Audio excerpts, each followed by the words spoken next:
చెప్పు రాఘవా. మావయ్య గారు ఎక్కడున్నారు? నిశ్చితార్థానికి టైం అయిపోతుంది. మీరు కూడా ఇంకా రాకపోతే ఎలా?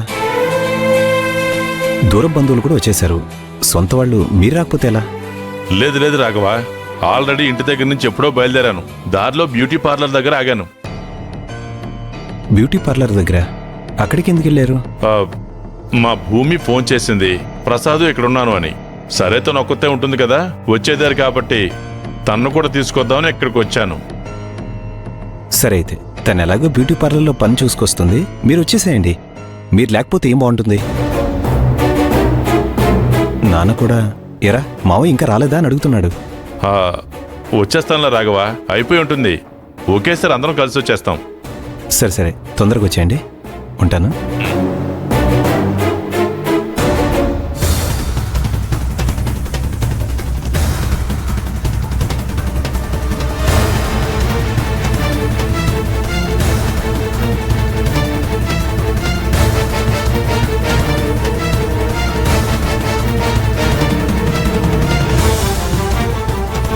ఏంటి ఇంకా రాలేదు?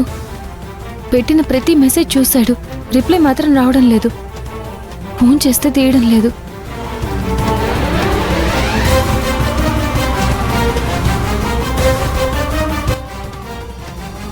ఒకవేళ శౌర్యకి ఎంగేజ్మెంట్ కుదిరిందని తెలిసి హర్ట్ అయి ఉంటాడా? సరే, తన మనసులో ఏముందో ఏంటో ఫోన్ లిఫ్ట్ చేసైనా చెప్పాలి కదా. అక్కడ శౌర్య రెడీ అయ్యేలోపు నేను వెళ్ళిపోవాలి. ఇతనేమో ఇంకా రాలేదు. అసలు ఇప్పుడు ఇక్కడికి వస్తాడా రాడా?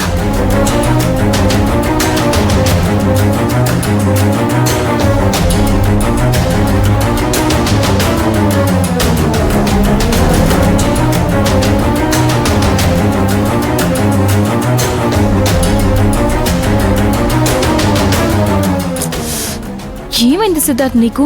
ఎన్నిసార్లు ఫోన్ చేసినా లిఫ్ట్ చేయవేంటి?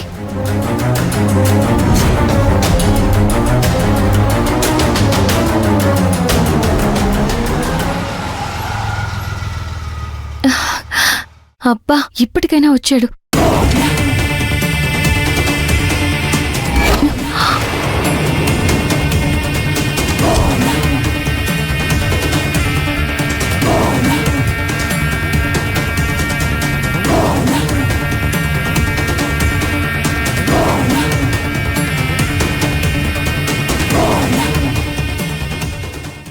ఎక్స్క్యూజ్ మీ, ఈ అడ్రస్ ఇదేనా? ఇదే.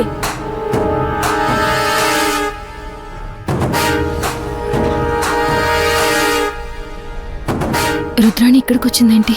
ఒకవేళ వీళ్ళ విషయం తెలిసిపోయిందా? లేకపోతే సిద్ధార్థే వాళ్ళ విషయం చెప్పి వాళ్ళ అమ్మని హెల్ప్ అడిగాడా? లేదంటే తను రాకుండా ఈవిడెందుకు వచ్చింది?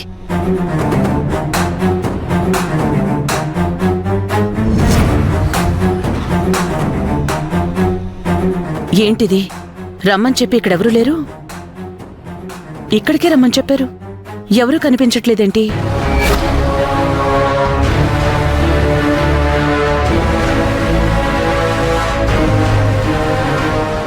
ఎవరు ఫోన్ చేశారో వాళ్ళకే ఫోన్ చేస్తాను.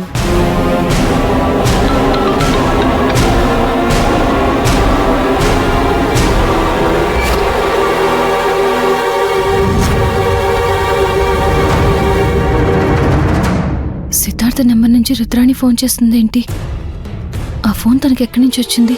అంటే రుద్రాణికి విషయం తెలిసిపోయిందా? లేదంటే సిద్ధార్థకి నేను పెట్టిన మెసేజ్లన్నీ తను చూసేసిందా? ఏదో జరిగింది. సిద్ధార్థ రాకుండా రుద్రాణి మాత్రమే వచ్చిందంటే తనకి నిజమన్నా తెలుసుండాలి, లేదంటే సిద్ధార్థ అయినా చెప్పుండాలి. ఇప్పుడిక్కడుండి తనకి ఎదురుపడ్డం మంచిది కాదు. ముందు వెళ్ళి శౌర్యని ఇంటికి తీసుకెళ్ళాలి. తర్వాత రుద్రాణి గురించి ఆలోచించాలి. రమ్మని కాల్ లిఫ్ట్ చేయడం లేదేంటి?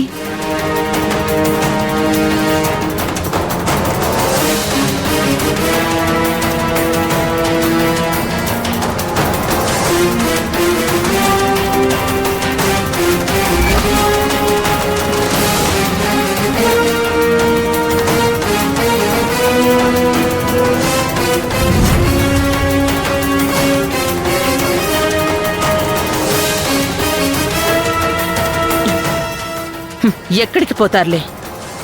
ప్రకాష్ చెప్పినట్టు ఎప్పటికైనా తెలియాల్సిందే కదా.